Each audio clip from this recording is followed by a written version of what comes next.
500 গ্রাম রসুন বাটা,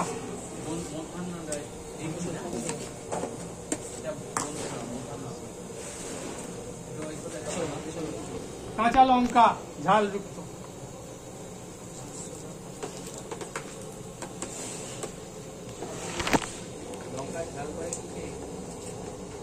ওরা সব পছন্দ হবে না, নিম পাতা যেমন সবার পছন্দ নয়, আর এটা যে তৈরি করা হলো পেঁয়াজের ঝাঁজটা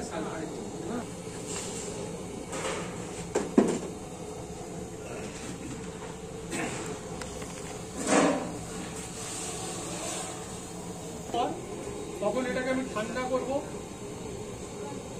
ঠান্ডা করে যেমন ওই জীবামৃত নিমাস্ত্র যেভাবে ঘাটা হয়েছে ঠিক এইটাকে আমি ছাওয়া জায়গায় রেখে দুদিন ধরে এটা ঘাটতে থাকবে। তারপর ঘাটা হয়ে গেলে এটাকে ভালো করে ছেঁকে নিয়ে আমি আমার ফসলে স্প্রে করব।